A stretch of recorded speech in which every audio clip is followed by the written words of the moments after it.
Hello, everyone, and welcome back to Floodlights Camera Action. From Tom Cruise to Tom Kearney, we look to bridge the gap between film and football and tell you exactly what films you should be watching and what ones to avoid. I'm on my own this week, sort of. Veronica is not here. She is off meeting Alex Garland, I believe, so you kind of say fair enough. But I'm joined by friend of the show, writer, actor, director, and star of From A Mayfly, Charlotte Capitelli. Charlotte Capitelli, welcome to the show. How are you doing? Good. Thank you. Thank you for having me. Absolute pleasure. We met Charlotte. Obviously, Veronica isn't with us for this segment because she's meeting Alex Garland, which is kind of understandable, but equally like, come on, where's your devotion to the podcast? We met Charlotte at Picture House Create 2 week ago, Yeah, gosh, something like that. quickly. Yeah. Charlotte is an actor. She's a writer. She's a director. Jack of all trades, master of all of them, I'm told. She's a brilliant pitch for her a project she conceived called Bernardi.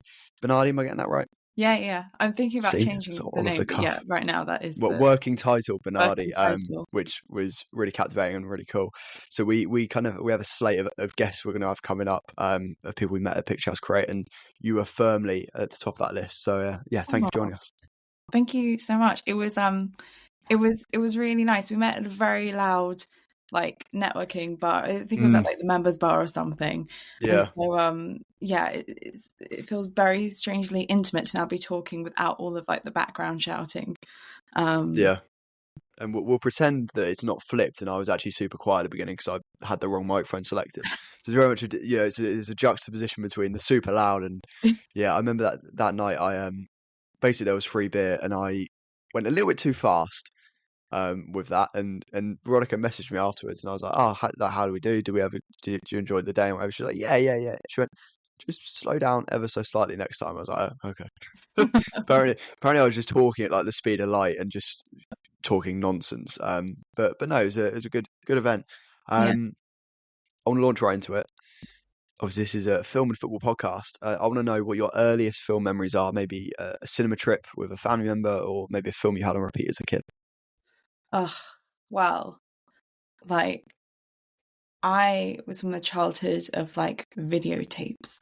And so you would kind of have two family videotapes, and then that's what you would watch, as you say, on repeat again and again and again. And okay, so we had a tape, and I'm trying to remember. I think we had the Chronicles of Narnia, the original BBC 4-part. You probably have never heard or seen of that. I was only familiar with the film versions from the noughties. I wasn't aware they were made before. Jack, oh my gosh, you have to find them because they're so good. Hunt them down. They're I'll hunt them down for you. Past will be these British theatre actors that did one BBC film, and they had all of the magical animals were humans in full full animal prosthetics. So it's like the original Planet of the Apes films. Yeah, they're all in exactly practicals. Yeah. Like the beavers, like Mr. and Mr. Beaver, they were actual 6 foot tall beavers. And the scary one was the wolf that was the head of the White Queen's arm. Oh, I don't know, terrifying though. That, and also Cats the musical, we had that on videotape, and that was, I absolutely loved. Again, that was people dressed as animals. Bit of a thing. Yeah, you can't go wrong with practical costumes, and obviously there is the VFX stuff looks great now most of the time. But I think there's definitely something really magical and tangible about just a bloke in a suit, just kind of trying to work his magic. That was I will hunt down those oh god, the Narnia. The Narnia. Words they're not going to my mind at the moment properly, which is not great podcasting because I can't think straight. I'm sure I can find a link somewhere on I'm sure they're just up for free on YouTube or something now because it's been a while, but those are really great. I mean, when the new Cats came out, I was so sad. I was going to ask about that. Yeah. I really don't want to poo-poo on it because I really was so excited, But I just Mm. think what they lost was the fact that like Cats is, I'm saying this like semi-ironically, but I'm also really serious, but Cats is like a ballet, you know? Like Mm. the dancing is such an important part. So it's really important to see that it's a dancer dancing. So the idea of having CGI cat bodies dancing, you kind of lose that like factor in the whole thing, which is really sad, because I remember the actress that played Victoria, the like lead in the ballet, she was like an actual ballerina, and she was a fantastic ballerina. So it's such a shame that they kind of put CGI on that moment, because that would have been incredible. Sorry, I'm really going into the ballet now, and this No, is a football. no, I'm not. I think about like I'm not a huge musical person, but I like the classics. I like Singing in the Rain. I love Mhm. Chicago, the film version. It's like I'm just trying to think of like if that was animated, it just wouldn't have the same punch because it's it's not God, I can't remember the guy's name, but the guy who played Cosmo in Singing in the Rain. It's not him running up a wall and doing backflips Yeah, and trying to somehow somersault himself over a sofa. It's yeah, I think there's something really good about practical effects, practical stunts, and dance choreography. Definitely. yeah. It's that energy. It's like that happening in the moment, and it's part of their performance. And it feels a shame if we continue to move away from it. Sorry, I really shouldn't be like speaking so negatively, but I would love to see more physical effects. That's And how you spin it. That's how you yeah. turn it into a positive. Yeah, bring back the physical effects. Now your name, obviously Charlotte, and Mhm. this is it's the first time we've spun this question. Who are your favorite actors or filmmakers called Charlotte? For a name that's like really common, I don't think there are many. No, it's not. Um, It's not a. I mean, you know, you can. This is an opportunity for you to really break through because there's a gap in the market for Charlotte's. I think the one that comes to mind is Charlotte Wells, who directed oh After Sun. yes, oh my That's gosh, I she's love Charlotte. ridiculously talented. Oh, I remember exactly where I was when I watched After Sun. I was I was actually in Edinburgh at a Cineworld, like, you know, Cineworld's really good. They do like pre-screenings before general release. Mm, And yeah. I was at one of those, and I was on my own, and there weren't many other people in the cinema, and I just like bawled.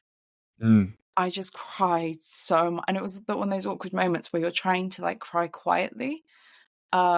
And then And by trying to be quiet, you've just got like you start blubbering and start it gets even louder. Yeah, there's like those dance scenes where the music's like pumping, it's like boom, boom, boom, and I'd be like, it would like catch my throat, and then they cut to like a scene on the holiday, and it'd be yeah. silent again, and I'd be like, oh god, just I can't listen to Under Pressure anymore because I ah, remember I had a similar experience. I was in The View in Portsmouth, kind of late December 2023. I want to say 2022. yeah, Yeah, 2022.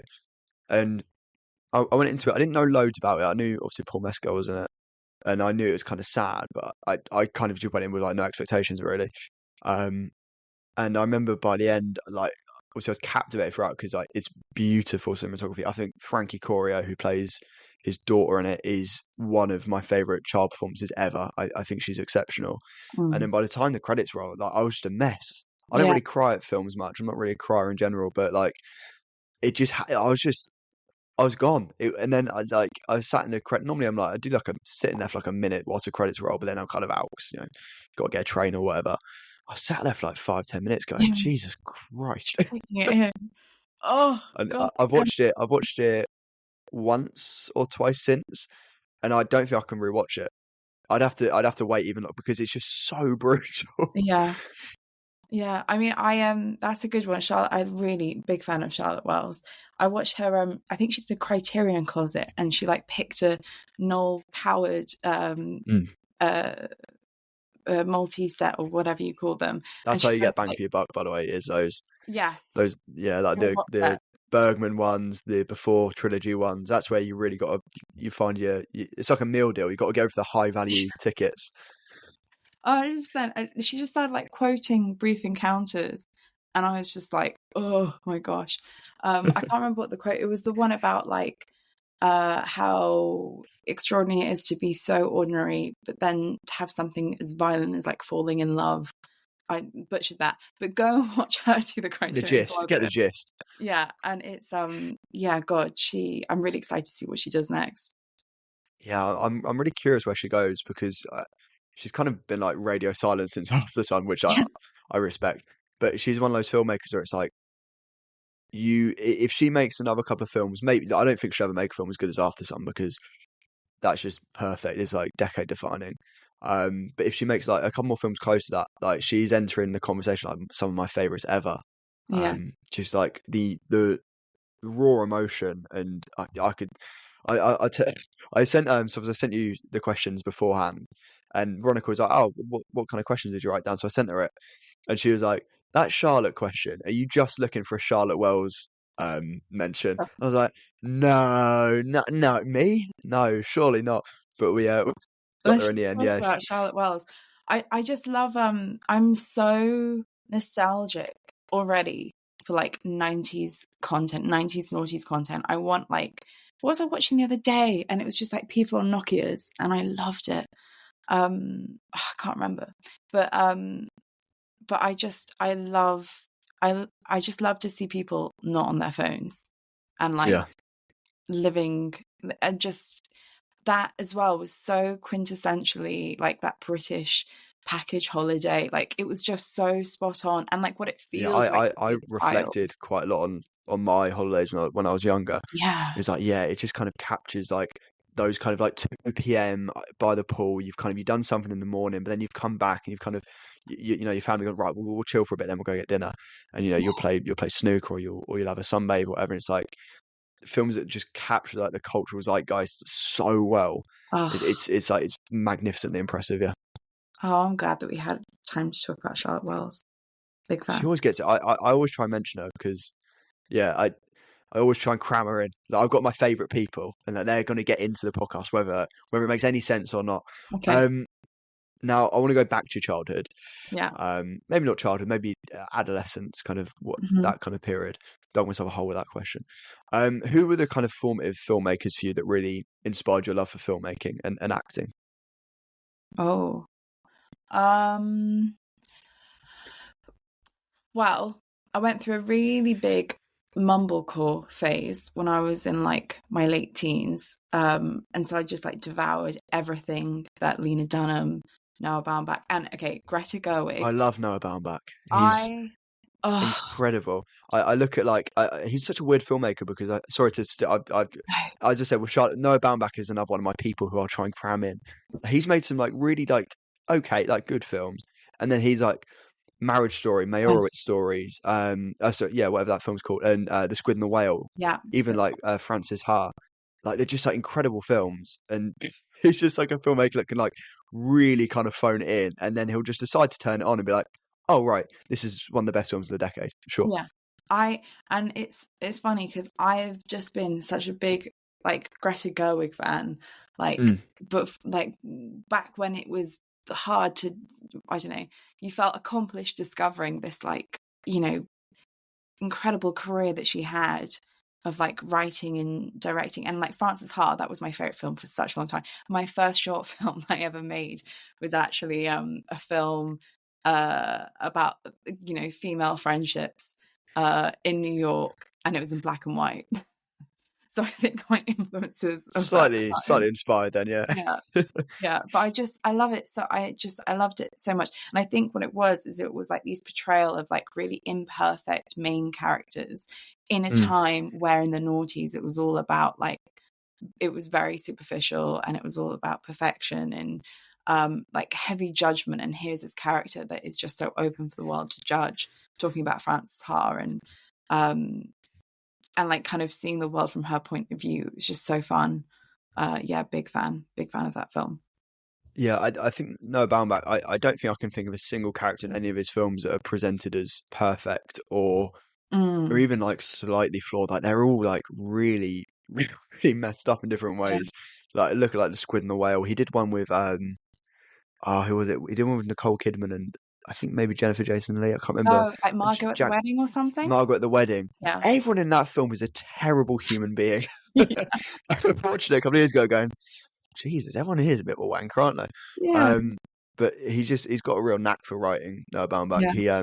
He never gets mentioned in those conversations, but like, I've got the Marriage Story Criterion somewhere down there that I need to I really love The revisit. Marriage Story. I honestly, I've done so many scenes from that for auditions, and like, I mean, I grew up. My first love was musical theatre and like musical films, and when he starts singing "Company" in that bar, it's just, you know, it's so hard to pull that off nowadays. Yeah. To like And stick. and what's good is that like obviously he's got a good voice, but he's not like, classically trained. He's not like a beautiful singer or whatever, but it's so raw. Like sometimes I'll just put that scene on YouTube because Yeah, and it really annoys me when people slag off that film and they say like, oh, it's overacting and it's they'll rip the piss out of that scene where they're kind of breaking down in the house, but like it's really good. I yeah, don't get how other people don't see it. yeah. I just, I actually, I really, I don't know how I'm going to say this, but I personally take so much joy in when people start to rip down stuff that I love, because it really reminds me, if my goal in life is to make this incredible, like if I were to ever make a film like The Marriage Story, or I can't remember if it's A Marriage Story, but if I were to make a film like that, I would be so happy with myself. And it's so great to know that no matter what I do, there'll still be somebody saying they're overacting and like, Yeah, oh, he's not a good singer. And I'm like, no, that is like, to me, that is perfect. And it's nice. It's a nice reminder that perfect can be different for different people. So I always like kind of say that to myself if I'm trying to strive for perfection. I'm like, it doesn't, like, my best friend always says to me, universal popularity doesn't exist. Don't strive for universal popularity. yeah. And I think it's like a pit that I often fall into. And you lose yourself when you try and strive for that as well, because you kind of you try and be such a conformist and such, so homogenous, and you're trying to please everyone that in the end you don't really please anyone, and most importantly you don't please yourself, because you look back on what you've done and you've gone, I've not made that for myself. I've Yeah. tried to make it for different people and people didn't like it. You've got to be true to yourself without sounding too, cliche or whatever. Yeah. So I'm really grateful for all the people out there who give Greta Gerwig shit, because they make me feel better about the fact that it doesn't exist. Universal Yeah, popularity doesn't exist. exactly. Now I believe I'm getting this right. I don't know why I'm second guessing myself. I know I'm right. You have got Italian heritage. Yeah. Yeah. Yeah, Yeah. that's a very important part of this question, because otherwise I was writing a question. I was going, yeah, she's got an Italian surname, and she did say she's got an Italian heritage. It's like it's obviously I think anyway. I've just come back Um, from Sicily, just like a day, like the mm, day of the festival. Um, yeah, yeah, that's how that so came. that sets me up very nicely. You are on a road trip from London to Rome. Which Okay. three actors, or you can have actors, you can have people, who are you taking with you for the ride? Um, We asked Jimmy Erickson this last week, and mhm. it's a very serious question, because he picked a few very jovial figures, and I leveled at him that you might be laughing so much the car crashes. That's something you've got to consider. You need to have a level there somewhat. Oh no. Um, okay, that's difficult. So I've got 3 seats in this car. Yeah, Okay. Uh, well, London to Rome, not taking the Eurostar, definitely getting a ferry. yeah. Big I love I decision. Yeah, because then you can sit and you can get a coffee or whatever, and Well, you can I don't mind that. Yeah, good shout. yeah, I mean, I was literally talking to my mate Keeves the other day, because she's doing something in Ireland right now. She got, basically, we're talking about, we're both love a ferry people. Like, I'm not like, oh, that's inconvenience. I'm like, yes, let's get out on that deck for 10 minutes, get blown away, and then be like, let's go inside. Can I Um, can I blow your mind very quickly? yeah. So I live in a town called Gosport. It's a naval town right No. next to Portsmouth. And in order to get to Portsmouth, you can either go the long way, which involves like either a drive or a bus or a train or whatever, or you can get like a 5 minute mini ferry. If you get a chance, Google Gosport Ferry, Jack, and it's and Jack, go on. I have been on the Gosport Ferry. What? Whoa! This is come on. This is the good stuff. A Forget the dear road trip friend for of now. mine, a very dear friend of mine, lives in Gosport, and we've gone down there for a night out in Portsmouth. And Yeah. she knows me so well because she was like, "We're not getting a taxi. We're going to get the ferry across the bay." Yeah. And if I can tell you that I Titanicked all the way across that ferry, there was so much fun. That makes me so happy you live in Gosport. What a great place! You've got the brewery. Yeah. Yeah. Yeah. Actually, there is a brewery by it's actually that's not far from my house. It's about 15 You're minute walk probably neighbours. by Pretty's Hard. Um, yeah, it's an interesting place, Gosport, and the highlight is very much the ferry. My favourite part of the ferry is when you see people that aren't acclimatized to it and they stand as it's about to dock, and you smash up against the side and they always kind of fall over. It's one of life's simple pleasures. Yeah, I didn't expect. It's a weird amount of people that know about Gosport, and I feel like people shouldn't know. It should be like a closely guarded secret. When it's. did you come down to Gosport? This is important information. I've been many times. Really, Many times. a really, really good friend of mine, Cara. She's an absolute delight, and she lives in Gosport. And I think I came once for work, and I like saw her because I was down south, and so I saw her, and we had a wonderful dinner on the docks in Portsmouth. Like, there's a really Mm. beautiful restaurant area where you can just Yeah, there's a few you got oh God, I'm blanking. I got Port Solent kind of in the north, and then down the south you've got Gunwharf, is like a massive like shopping centre, and yeah. you It got the was somewhere Spinnaker on the Tower, and you sea. got and you got South. It's a lovely in the summer especially. It's gorgeous down there. Yeah, it was like being in South France and you're looking, there's a big, this is where my knowledge really goes out the window. There's a big statue in the water coming up, a Mm. big sail, is that right? Like a big white thing? Big white thing. It's called the Spinnaker Tower. Yeah, There it's you go. you can go up it and they've got like a glass. I've never been up. I've lived down here for my entire life, 21 years, but I've never gone up it. And it's just Go up. it feels yeah, I've never been up no, and you can walk over the glass ceiling. And fun story. I was on a night out a couple of years ago, and it was me, three mates, and one of the lads had brought his girlfriend, who was she was a nice girl. She wasn't the most. She was quite gullible. And I convinced her that the Spinnaker Tower once fell over. Um, because there was a video that went around about 15 years ago of like a animated like BBC News report of it falling over and snapping a boat in half, and that really broke her heart for the rest of the night. So yeah, I'm blown away that you've been to Gosport. It's people of your levels of fame and adoration, they shouldn't be down here mixing it with the rest of us. Honestly, Gosport, I don't want to, I want to keep it, keep it hush, but it's a really delightful place by the sea and so pretty. And Mm, there's a lot of great things down there, but yeah, we should keep it quiet. We should keep it under wraps. Don't want everybody yeah. rushing down there at once. Um, fun before we go back to the road trip. Fun little fact Oh, about Gosport, or near Gosport anyway, near Gosport. Tom Hardy lives not too far away. really? See, he's keeping Yeah, that quiet, isn't he? yeah, He's yeah. keeping that So up. it's honestly it's like the Riviera down here at times. It's well, it's also it's incredibly working class and at times incredibly deprived. But there is there's good bits as well. There's good food and good people. And anyway, back to the road trip. Three people. Who are we taking? Oh boy, actors. Well, it can be actors, it can be filmmakers, it can be your friends. Let's try and get a mix. Oh gosh. Okay, because in my head I was kind of thinking like, uh, okay, okay, okay, I'm gonna combine. Because I was in my head, I was thinking like, oh, well, do I my friends or do I go for people that I've not met before but would love to take a road trip with? Mm. Okay, well, in which case, Kiva Farron, excellent actress, funniest person I know. It's Um, always a good part, always a good thing. yeah, she's hilarious and also a really good time and just really, really great energy. And I'm always up for an adventure or like I'm not the most practical minded person. If there's a scenic route, let's do it. So Kiva Farron, she's definitely coming with us. And then oh, this is so hard. There's this podcast by Amy Poehler called Dr. Sheila, and the doctor has a question mark after it. And it's like an improv podcast.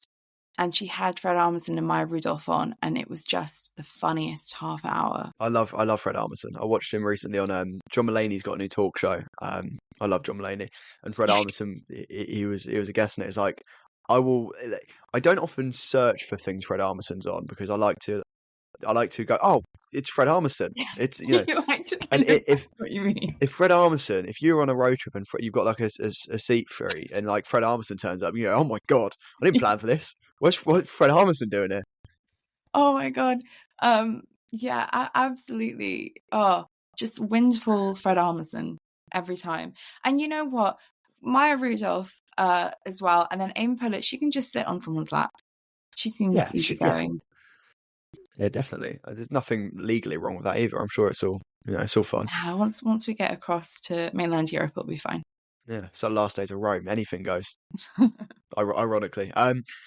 Now, sticking with Italy, I find themes and I really, really stick with them and suck the juice out of the questions. Sure. Who are your favorite? Well, what are your favorite films from Italy or by Italians?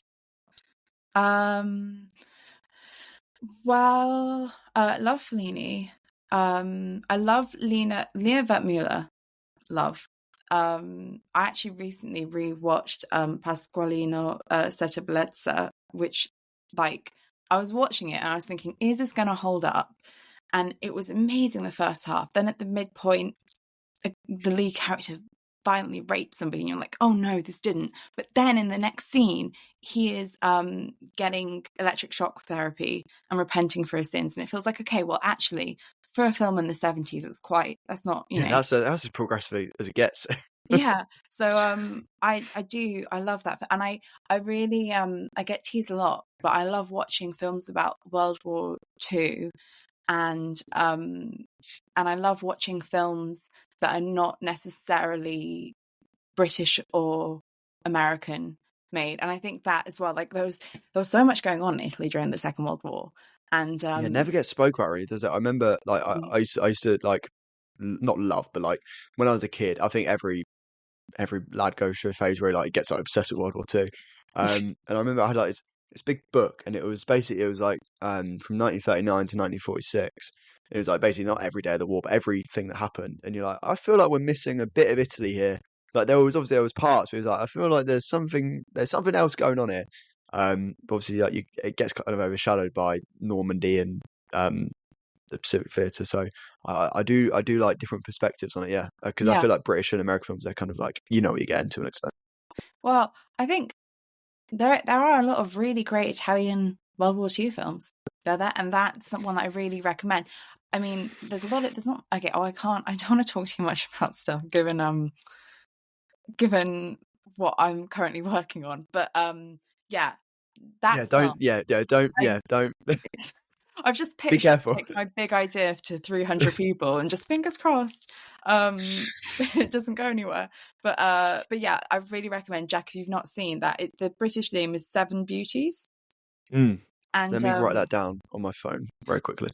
Seven yeah, Beauties was that? Seven Beauties. I think she was okay. I don't know this, but I feel like she was the first female director nominated for an Oscar with that film.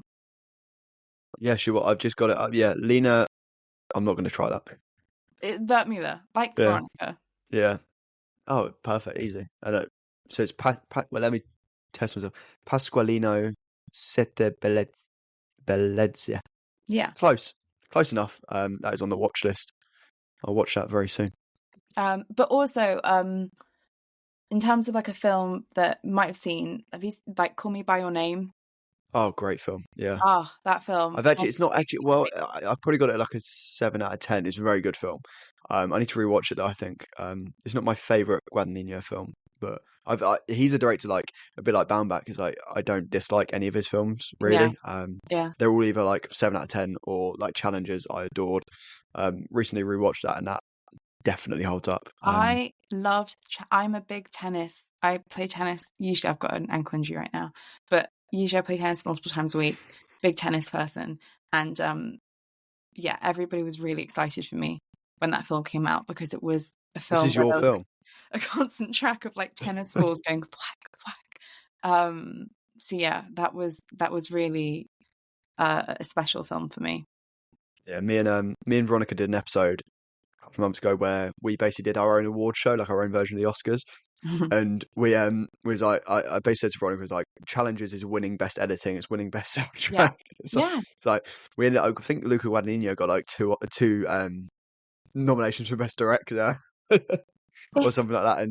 And yeah, it's just like I don't know why the Academy doesn't like him, because I didn't love Queer, but again, Queer is a good film. But yeah, Challenge is like exceptional, and not a single Oscar nomination between the two of them. It just felt very, I don't know, I didn't get it. definitely like definitely the sound, and the Mm. editing. I mean, most people, yeah, I love that film. Most people were like watching it for the steamy three-way scenes, but I Yeah, and was, that was a factor, of course, yeah, but I was 100% there for the tennis. I was like, yeah. stop kissing, get back to the tennis, get back on court. Come on, it's 30, love. Come on, hurry up. Yeah. We got a tie to break here. What did you make of the ending of Challenges? Um, Loved it. Why not? Why can't she have it all without spoiling it? Exactly. Yeah, she Why? loved tennis. Yeah. I honestly, I was just like, yeah, that makes sense. Real life talk. Of course, that's going to be her choice. Yeah. People just didn't get it. People did not get it. Do people not Um, get it? well, Again, I say people. I say what I mean is a minority of people. A minority of people on social media, which probably isn't the best indicator. We're kind of like, I want to know who won. I want to know, whatever. It's like, well, who cares? Does it matter? well, I I mean, mean, for you, yeah, it obviously does matter. Strongly it matters because you're, a tennis aficionado. Um, but yeah, I thought it just delivered. It was fun. It was, it was sexy. It was sharp, and it was. I mean, yeah, yeah, it's just fun. I remember I watched it with my ex-girlfriend in the cinema on like opening day, and I was like, oh, I was like locked in. And then I rewatched it a couple of weeks ago because I was in a slump of like I kind of watched some like middling films for quite a while, and then I was like, right, I need to get myself out of the slump. I'm going to stick on Challenges, and it was just such a good time. I love that film. oh, I honestly, yeah, it had me hooked. The slow-mo forehand spins, yeah, I really like that film. That film was for me. Yeah.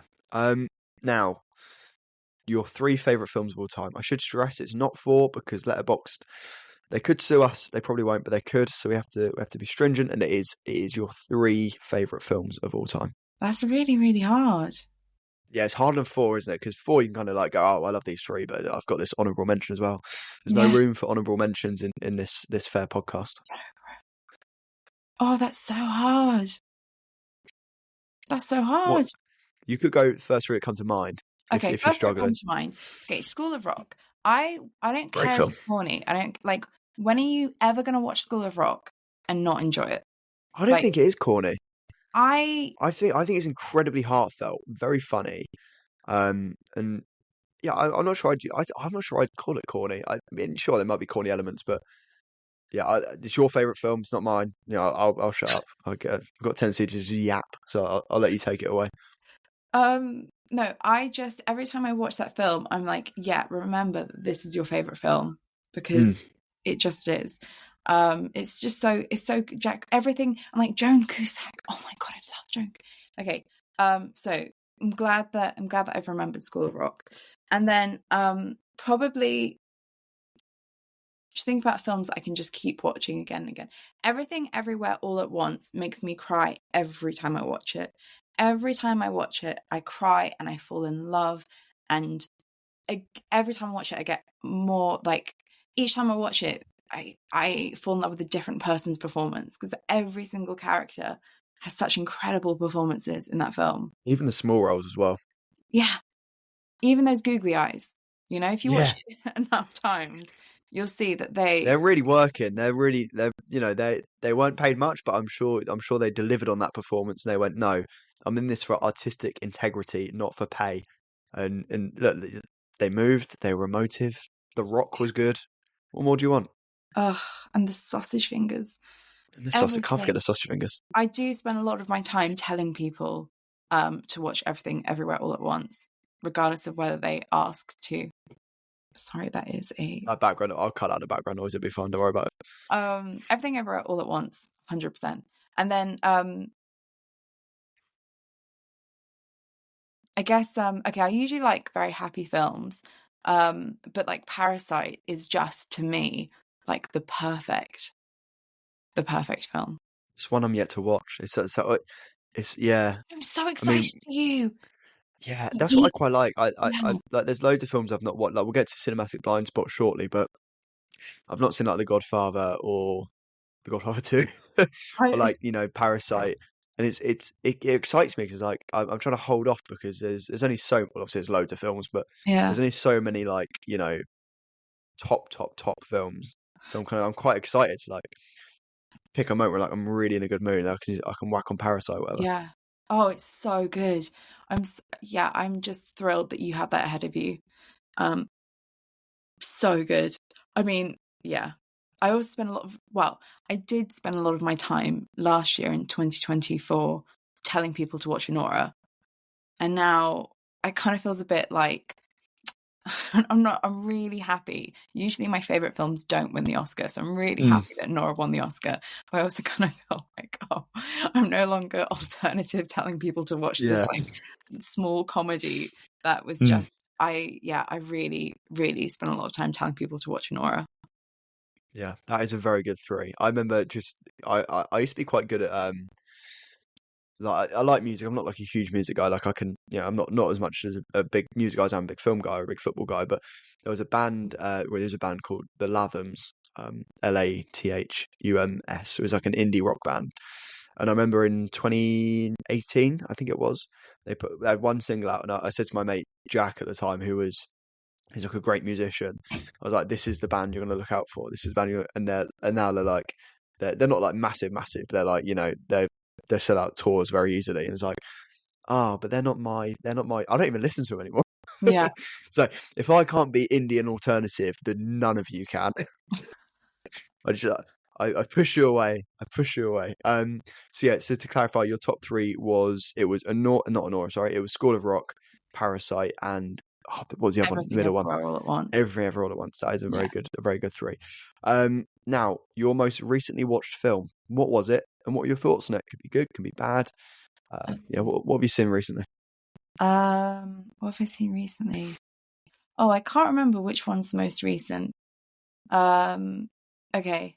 I can't remember which one's the most recent, and I don't want to discriminate, but I definitely the other day watched Sometimes I Think About Dying, and then I watched Kneecap, but I can't remember which way around it was, but I Mm. did a double. Talk about both if you want. You talk Yeah, about both. well, What let's were your talk thoughts about though? both. They're very different films.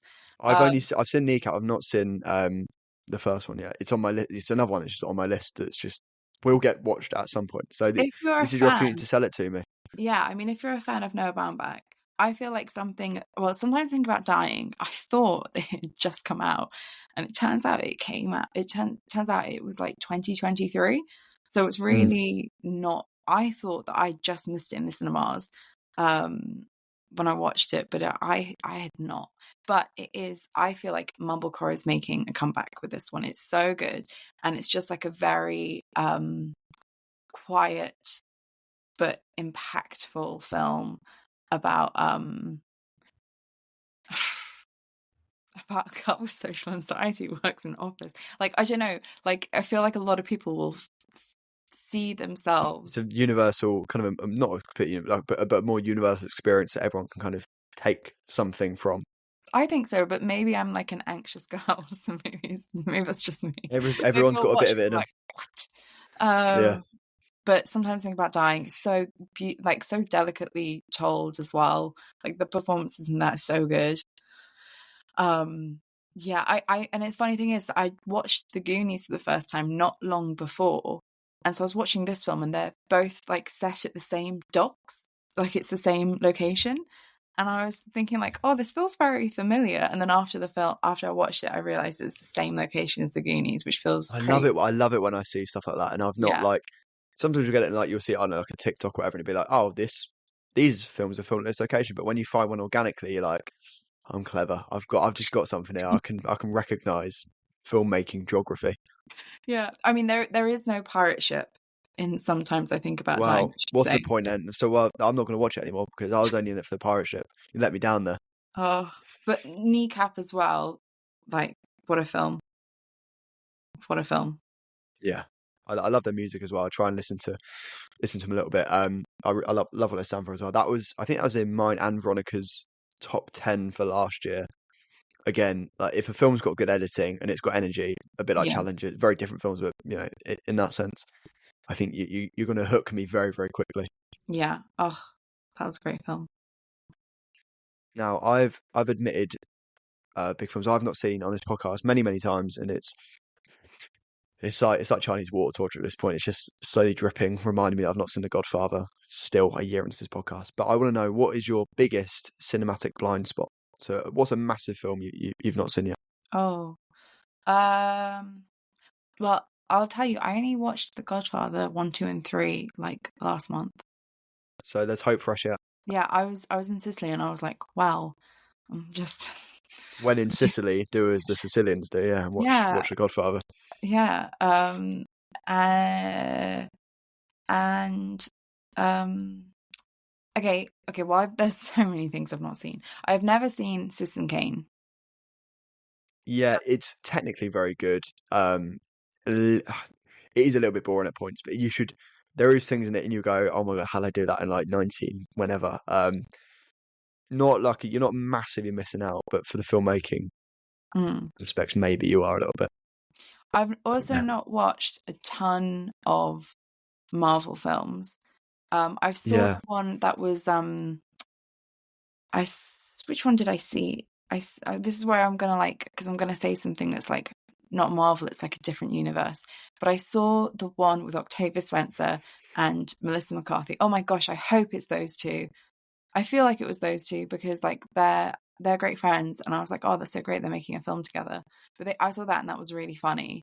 And I saw the oh man, what's it called? What's the one with Chris Pratt and Bradley Guardians of the Cooper? Galaxy. Yes, Yeah, yeah, they're I good watched ones. that. That was really funny. I think even people that don't love Marvel films, I used to love them. I kind of called on them a little bit. Um, but like I'll always watch those Guardians of the Galaxy films because the cast is really good. Like I love Bradley Mm. Cooper. The James Gunn's a really good director, and bare minimum the music's gonna be good. That's Yeah. the biggest draw. I think it's just not. I think action films are just not for me. Like I love if an action can be a I comedy too. agree. I don't love pure action films. I love Mm. the James Bond films. Well, half of them. But I agree. Yeah, I need more than just action. I think action can supplement, and it can be like an action comedy or whatever. But yeah, I'm not a huge pure action fan. yeah. I once described Uncut Gems as action because to me, Uncut Gems Oh, is action. And so I was like, it's not action. oh, look, we were getting along, and now I've got my back up, and yeah, you're not allowed back in Gosport after that because Wait, do you not like Uncut Gems? I love Uncut Gems. Do I you not love. like Uncut? Oh, I thought you were slagging it off. I got really. No, I was saying like Oh, to okay. me, like that's. I watched that and I was like, whoa, what an action Oh, film. right. Okay. Okay. I Um, see. Yeah. Yeah. No, I can see where. Yeah. but just a man running I get around my with back up. mechanic I get isn't. my back up far too easily on this podcast. When I don't listen to people. Well, not I don't listen, but like I misconstrue things. I'm like, oh no, you're banned from the podcast. You're not allowed back on. Oh, I love Uncut Gems. Oh no, actually, you do like Uncut Gems. Yeah, Shit. yeah, Okay. love Big Yeah. Breakfast. Yeah. Yeah, but there's tons I've not seen. Mm. Tons, And lots to look forward to. You know, exactly. it's the beauty of not seeing them. Now Veronica normally does this segment. It's the quick fire questions game. She comes up with very good ones. I've got a list on my phone from Google. So you can go long or short with your answers, but there'll be maybe 5 to 10.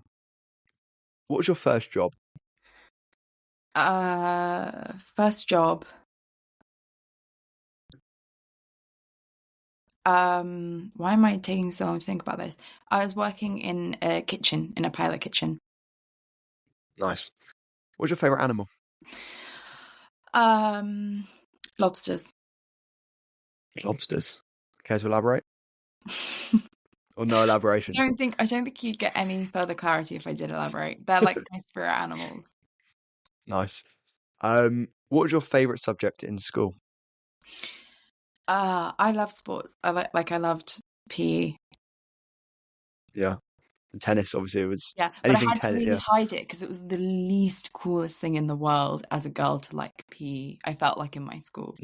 Like I had to be like, oh no, this is awful, my period's coming. But actually, I just love the Yeah, opportunity to run. you yearn for tennis. This is not a planned quickfire question. Is it just tennis or is it all racket sports?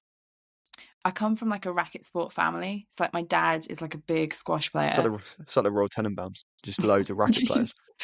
If you like, my dad was like a tennis player in like the 80s and 70s. So he's got all those like tennis, those little trophies with Mm. the, yeah. And we've got like the old tennis rackets in the house as well. So my dad probably modelled his interior design over the Royal Tenenbaums, which is also a great film. We've not spoken about Wes Anderson. I'm glad you brought him up. Um, Actually, yeah. What's some of your favourite Wes Anderson films? Why not? Oh my, That'd be a new quickfire question. okay, quick fire question.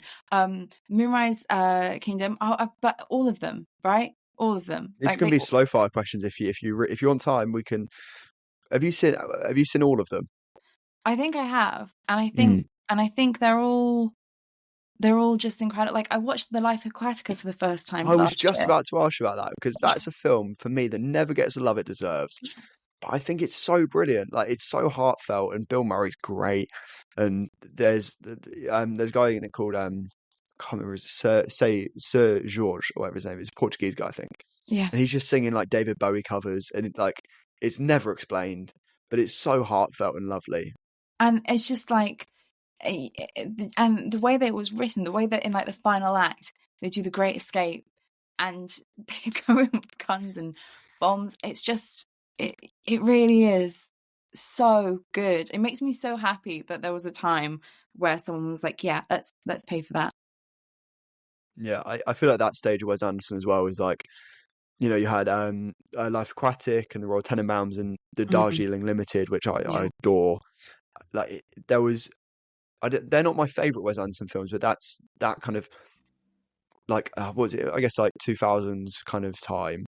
It was like so raw, but that you could see the flourishes that really came in like the later films. Like, I know the French Dispatch, which I didn't love, but yeah. The French is back. Asteroid City, and Yeah, he's just such a unique filmmaker. And I'm really excited for the Phoenician Scheme. I think is the title. I think. I think as well. Like I just love like physical sets, Yeah, wardrobe, and like his visuals are always so strong. So yeah, yeah. really good art direction. Um, what's your favorite type of weather? Oh, sunny but cold. That's Sunny, not but true. okay. That's not true. Sorry, I take that back. Just lie.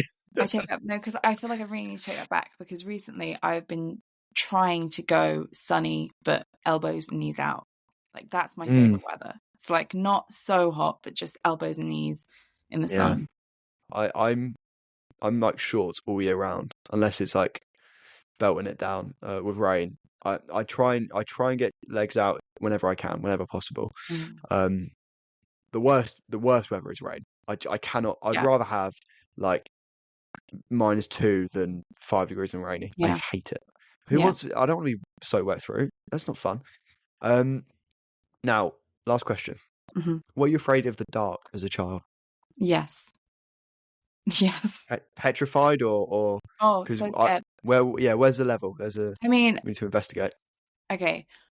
So there were times when I would be this is really embarrassing. Okay. So in terms of me being afraid of the dark, when I was a child, if I was really scared, I wouldn't go into my parents' room because my parents had like blackout blinds and curtains and doors. Mm. And I would hate I Because they remember were, grown adults who yeah, weren't afraid of the dark. yeah, and I remember I go like if I was scared, I remember one time like I got into bed with them and I was like, this is petrifying. How on earth do you sleep like this? And I never did that again. But as an adult, if I remember the night after I watched Parasite, I slept with my bedroom light on. Just because, you know, just just in case. Yeah, of course, Um it's precautions. Yeah, and I think also like when I was I don't really drink nowadays, but when I was younger and I did, if I was really drunk, I'd be like, I'm not sleeping with the light off. I need to see where I'm going. Yeah, I was when I was a kid, I was very much like the landing light was like my best friend. yeah, I was kind of door ajar, landing light on, which did nothing, so I'd fall asleep quickly anyway. But it was a comfort of knowing that actually no one can come if they're near my room Yeah, if the scary landing light was on. yeah, and Like you that's going see to the ward shadow. people off. Yeah, Yeah. Um. Now to round us out, I want to speak, if you can, about From A Mayfly, which screened at Picture House Create. It was a fantastic short film and won an award. I'm led to believe. I led to. I was there. What was that experience like, and what was it like watching it with however many people in the audience? that was mental.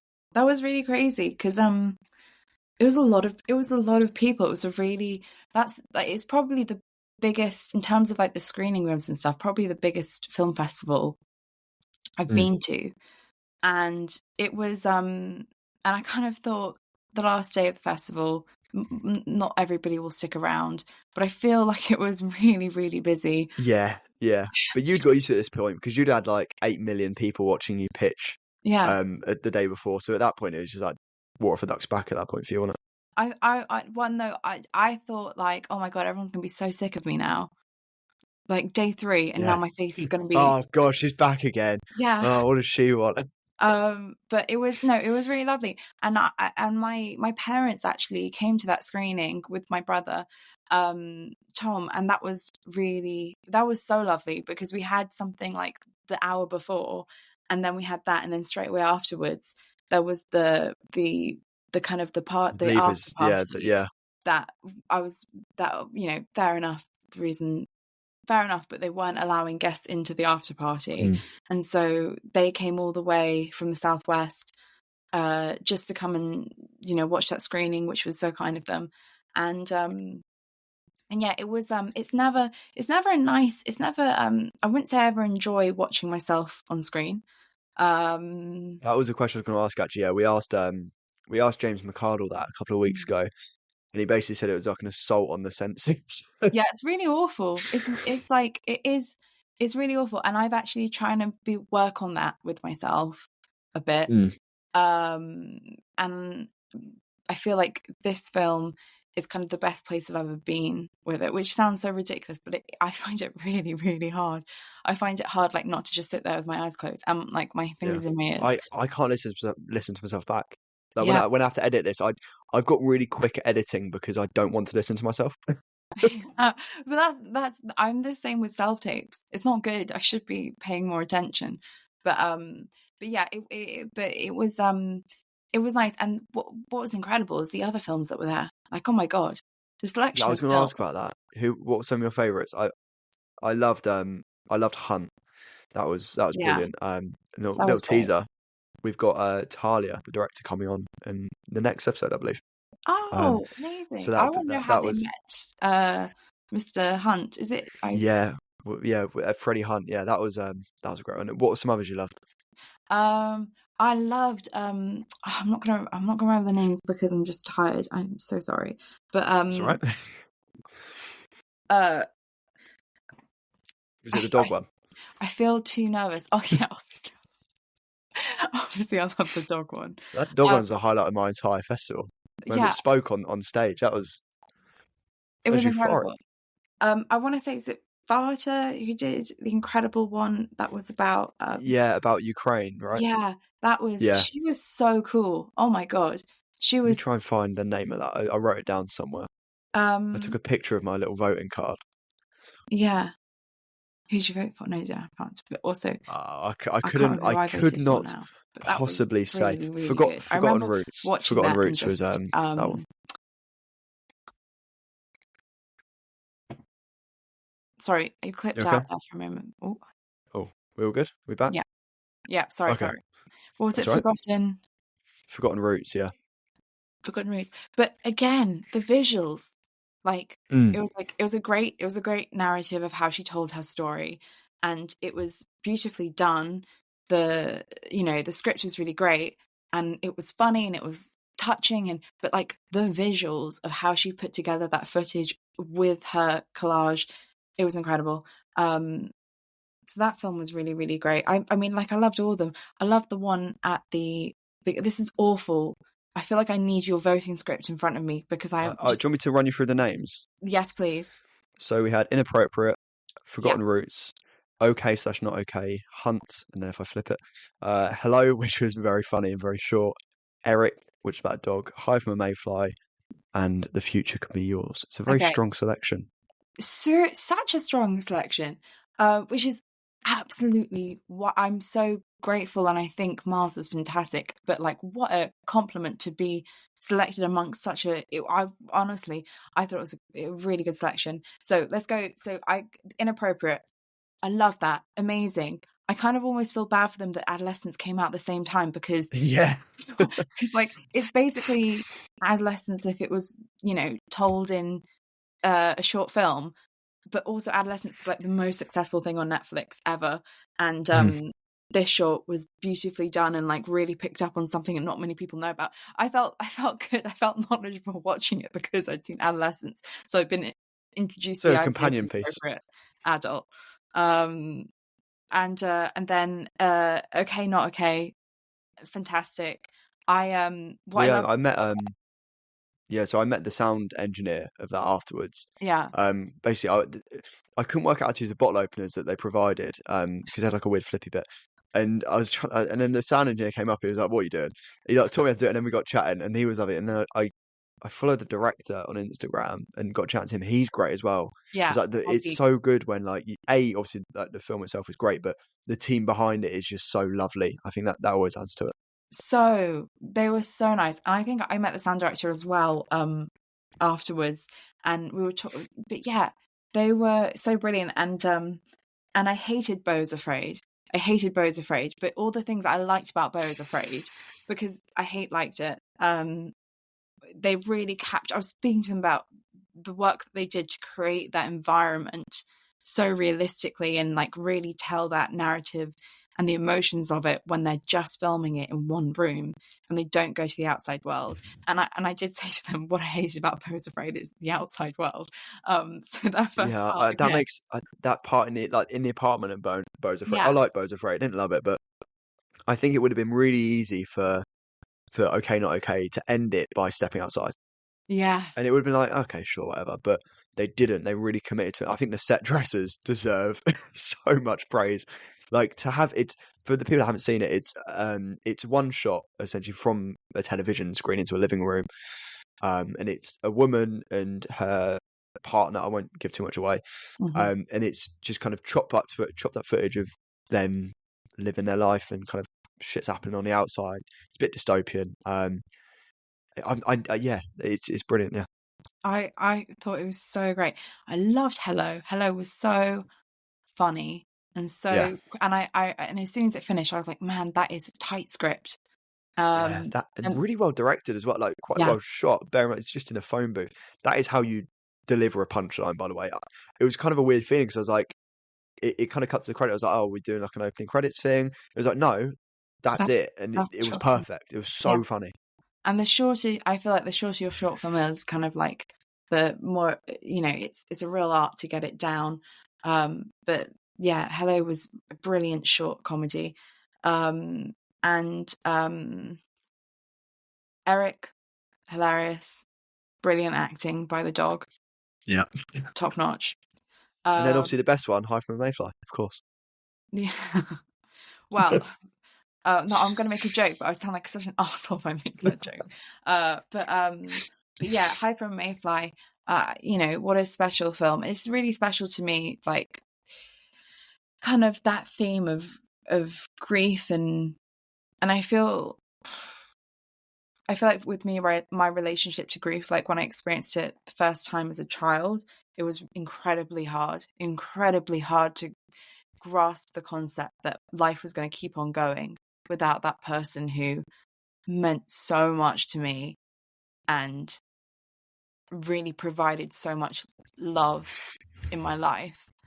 That was a really hard concept to get my head around.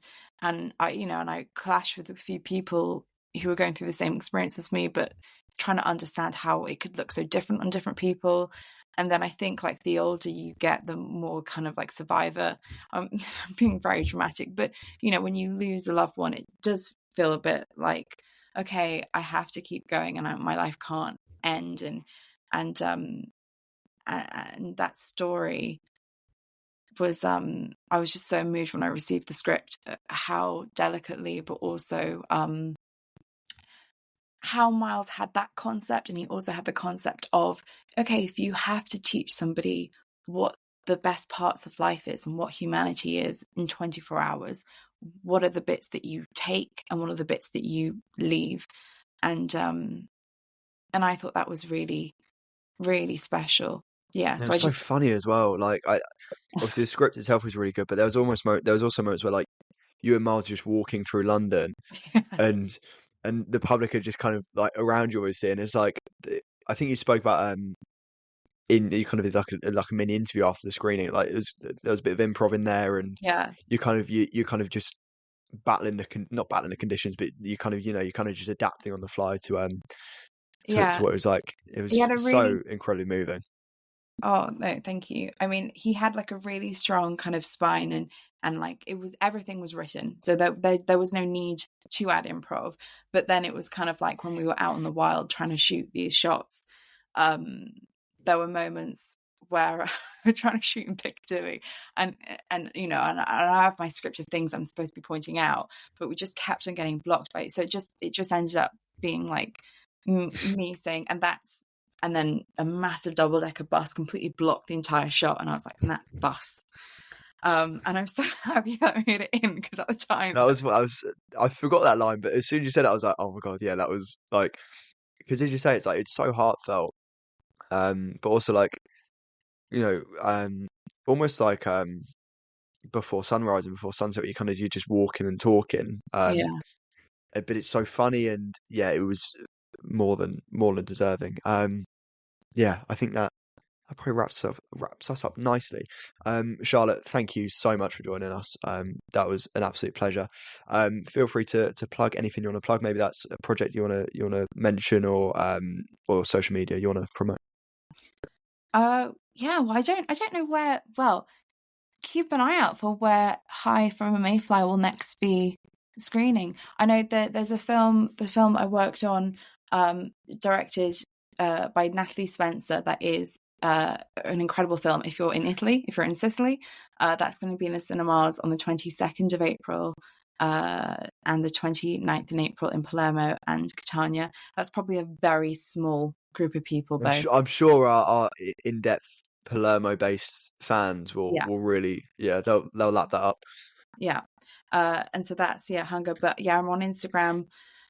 Oh God, I don't know my Instagram handle. It's It's like just probably, Charlotte Capitelli. So thanks, Jack. I'll spell it out: CharlotteCapitelli. So just sharp. Amazing. Um, and that officially takes up to the end of another episode. Hope you enjoyed.